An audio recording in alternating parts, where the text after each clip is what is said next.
Today we're going to be doing true world tow test, really getting what our miles per gallon is on this 6.6 with the Allison 10-speed. It's brand new this year. They've been putting a 6-speed behind it, but behind the 6-liter, and they might have done it with the 6.6 liter, but this is the first year for the Allison transmission. That's the same one they put behind the diesel. So what we're going to do is we'll fill it all the way up. We'll give it 30 seconds to settle, and then we'll go for one more click every time we fill up, and then we'll look at the little reader in the truck, and then we'll also do the math and really tell us what our real miles per gallon.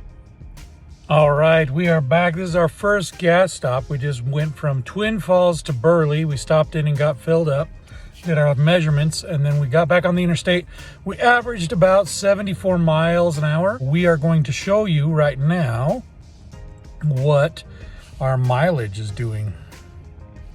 So right now the truck says 245.2. So if you want to look in there, 245.2 for our trip at 8.4.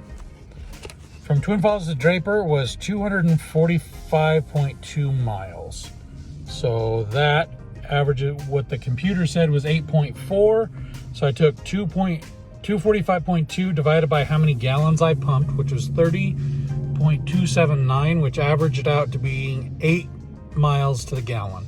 So real world with wind and everything is 8.098, so 8.1 miles to the gallon on this leg. So we're going to get back on the highway and we'll check it out on our next fill up. So some observations I've seen with driving the 2024 Chevrolet 2500 HD. This has a 6.6 liter V8 with a 10-speed Allison transmission. So what we did was I've had a 2020 Ram 1500, and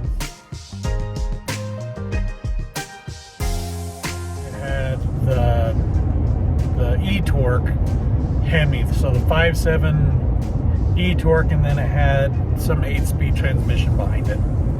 And I felt like it was really good on power, but the suspension just was very, very lacking. Whenever I pulled even just our two 12-foot delivery trailers, whenever I'd come up alongside a semi, their bow wave would just kind of push me around, and I never felt like it was really stable. I felt like it was kind of just getting pushed around. I towed my camper with it once. I'll put a picture in the video.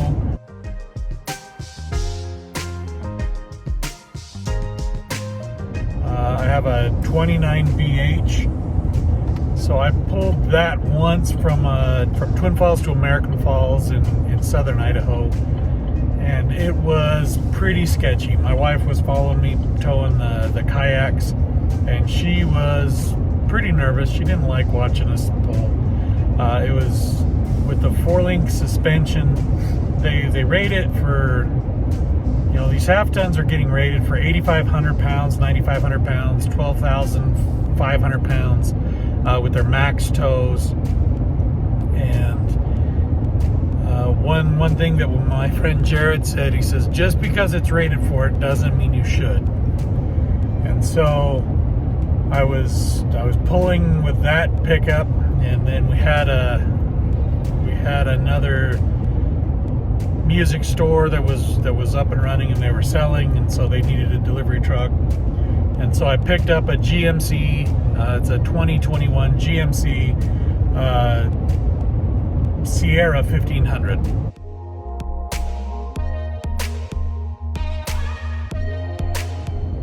And it had leaf springs in the back. It had the 5.3 with the 8-speed. A little bit less on power, but I really didn't notice the difference between the e-torque and the 5.3 Vortec, except when you're taking off.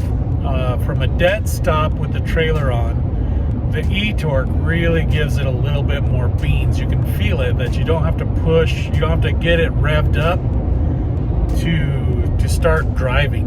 It just kind of was effortless for the Ram to go. while pulling these light trailers. The GMC, pulling my camper, I pulled that camper from Twin Falls to Bear Lake and back. I pulled it from, where else did I go?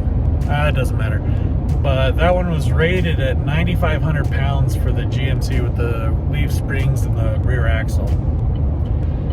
And I put 10-ply tires on it, BF Goodrich KO2s. I really hated the mud trains that came on it. They were noisy, they were loud. And so I put the KO2s on it, and it did really good, except this. I was pulling this same trailer from Ogden to Twin Falls, Ogden, Utah to Twin Falls.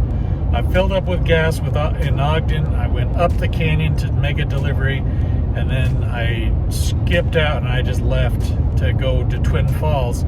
And my computer in the dash said I had 15 miles to empty, and I ran out of gas on the interstate 3 miles from the exit. I had to call my wife. I was like, Haley, I ran out of gas. The only time I've ever run out of gas in my life was in a 2021 GMC Sierra 1500. And that kind of made me a little bit gun shy on these half tons and trusting the computer. And the other big rub with those is they only had a 23-gallon tank. So if I was going to tow my trailer, the delivery trailer, for any distance, I'd have to go to the gas station, fill up. I would hook up the trailer, leave, and if I was coming down here, I've towed them to. I've had the Ram with the trailer in Arizona, in Southern California, doing moves and picking up freight for my business. And I would go 150 miles and I'd have to stop and get gas. So I would leave Twin Falls, I'd stop in Ogden, get gas, I'd stop in Provo and get gas, I'd stop in Nephi and get gas, I'd stop in Cedar or St. George, depending on how it went, I get gas. And then I'd stop in Vegas and get gas, I'd stop in Kingman and get gas. So I was always stopping. And so with a 23-gallon tank and these half-ton pickups, I was okay with the power. I just really hated having to stop all the time. And so this maiden voyage with this truck has a 36, 37, 38-gallon tank. I'm not sure off the top of my head. I don't run them out. I just run them until I'm ready to stop. And the gas mileage is going to prove that. I've probably been able to double what I was doing with the half tons. This has the 6.6, like I said, and it is running 423 horsepower and 67 foot-pounds of torque, something like that. The Ram with the e-torque was 400 horsepower and 400 foot-pounds of torque. The GMC 5.3 was like 350.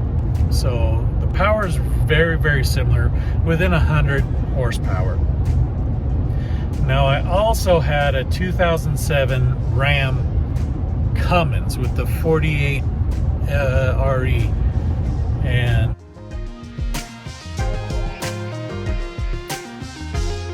that one, I think it comes stock with 350 horsepower, but where it ate everybody's lunches with like 580 foot-pounds of torque stock.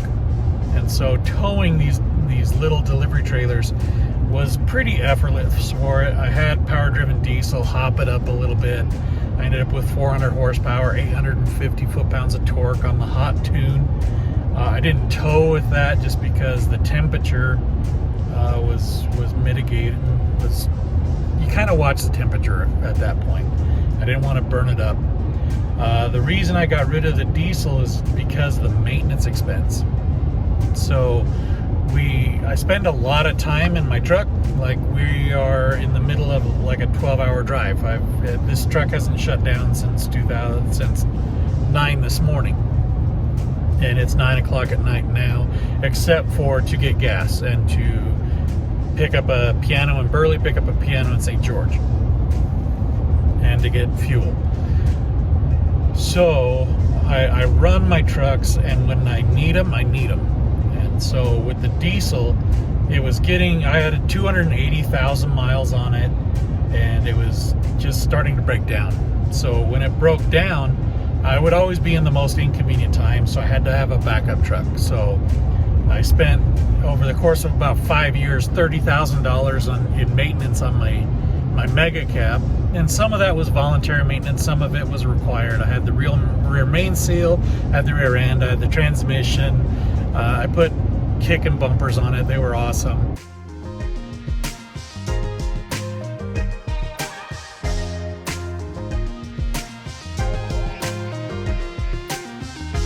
I had to put a new seat in it because I wore it out. The shift motor on the transmission died, blower motor, air conditioner, that kind of stuff. And so I just needed to be reliable and work when I needed to work. And it was just wasn't holding up.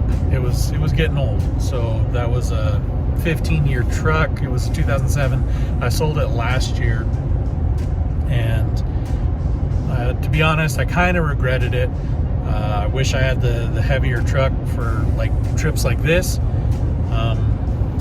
but it was hard to justify $5,000 a year, $6,000 a year of maintenance, and then it going down and having to do its job with another half ton. Let's talk about jobs. So the keyboard crusaders are going to tell me that my numbers for my trailers are well within what a half ton can do, and I'm here to tell you that it's well within what a half ton can do.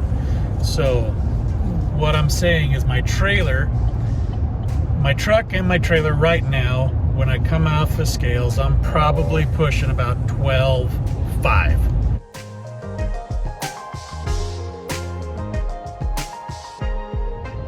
Right this second, I have 2 pianos in the trailer. They probably weigh 500 pounds a piece. The trailer itself probably weighs 4,000 pounds, and then the truck is that. So if we're talking a 5,000 pound payload in my trailer total, you know, that's half ton territory. But when we look at combined vehicle weight, so we talk about the pickup, a 5,000 pound half ton Ram with a 4,000 pound trailer. I'm well within the gross combined vehicle weight rating, but I'm getting to the top tier of what that truck was made for. Then when I pull my camper that weighs 9,500 pounds, I have a 29, what is it, Keystone something or other, 29 BH. You'll see some videos of it getting towed and some pictures.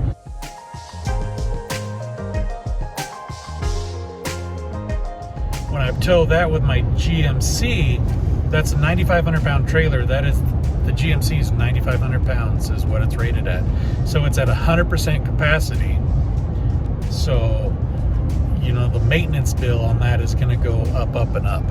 And whenever I tow my event trailer, it's a 24-foot Hallmark Passport.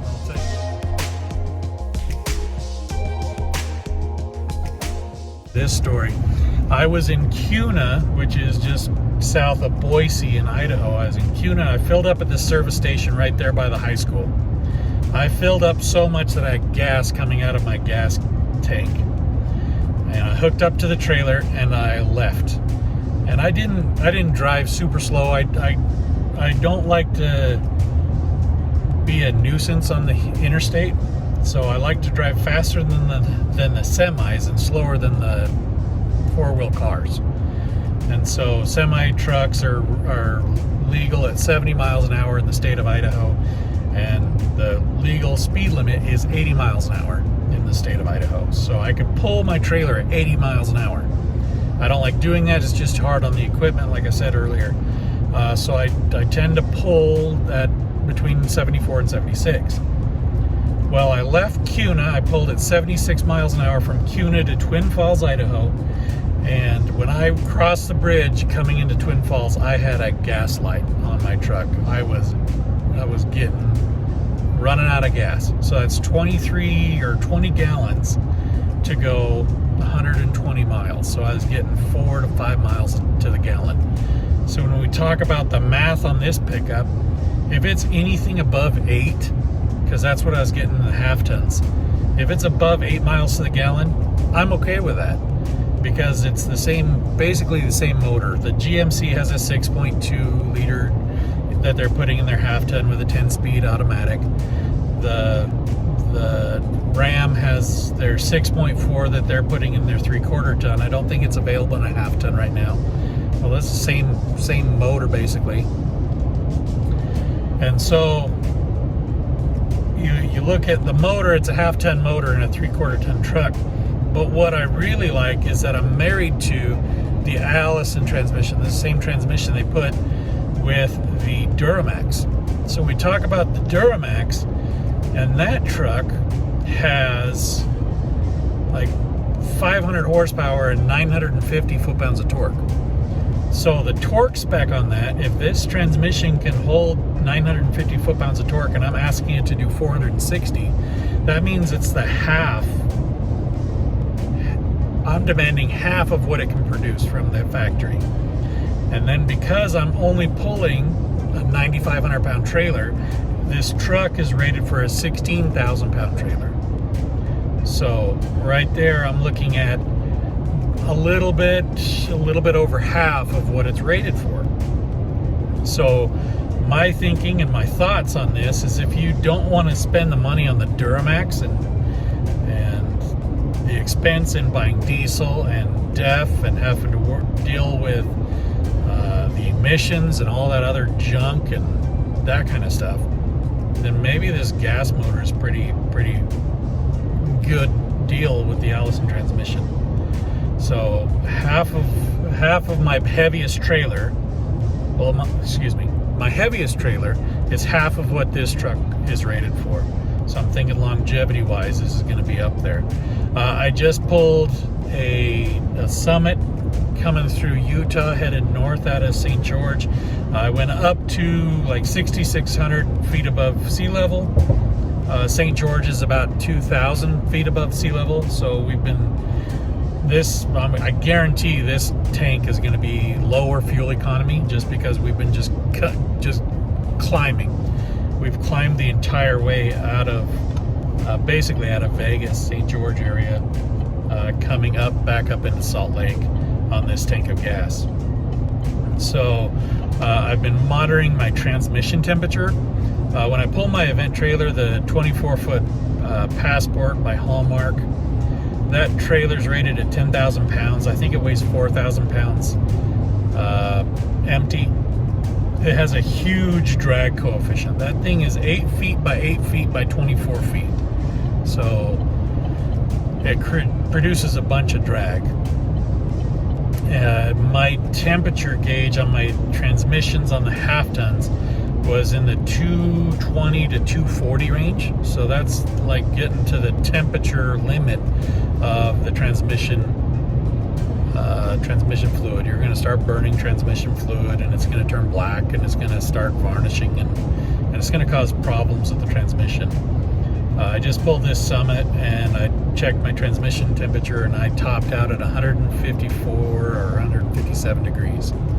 So my transmission's staying cooler, my motor's working less hard because I have 10 gears versus 8 gears. I pulled the Summit it was shifting between 5th and 6th gear. I didn't lock it out of 6th gear because I wanted to see what it would do.